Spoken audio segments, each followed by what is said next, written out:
let's talk about fear. So I have this person I've been showing houses to. It's a man and a woman, and they the last time I showed them a house, I walked up to this, went to the house. Seemed like the sellers may still be home, so I decided to walk up and knock on the door, make sure, see if they were still there or not. But I got to the door, the front door, and the garage door apparently opened at that point, and some dogs came running out. And they were barking loud and stuff like that. I think they were truthfully, I think they were probably friendly dogs or whatever. I don't think they were looking to bite. But one of the people that I was showing a house to, was very afraid of dogs. They had been bitten by a dog before, years before, and these dogs coming out at them created a triggering experience that brought up the fear from that original event years ago. So now this has made this person really afraid of looking at houses now, and honestly, I get the sentiment, because it's fear is a tricky thing.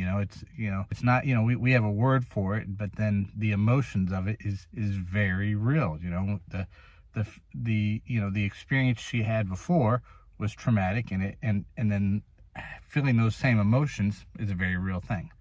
I'm not here to just downplay anybody's fears. Now, interesting enough, I've really considered fear over the years. One of the things that really has factored in for me on that is one decision I made years ago that really helped me with addressing fear.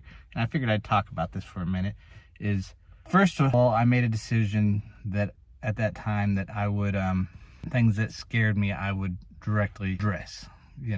And the way I did that was, whenever I noticed there was something I was afraid of that maybe wasn't a reasonable thing or whatever, because oftentimes fear isn't reasonable. Sometimes it is, but oftentimes we're afraid of something that's not likely to happen. Whenever I've noticed myself acting in that or thinking, I stop and I have a conscious conversation with myself. Now I'm talking to myself in this moment, but it's in this case it became a positive experience for me, because I would have a conscious conversation with myself. At first I'd say, okay, what is it I'm afraid of? Maybe I'd write it down. Maybe I'd just have this conversation with myself, and I'd name the fear. Okay, and then I'd say, okay, what is the worst case scenario that what would happen here?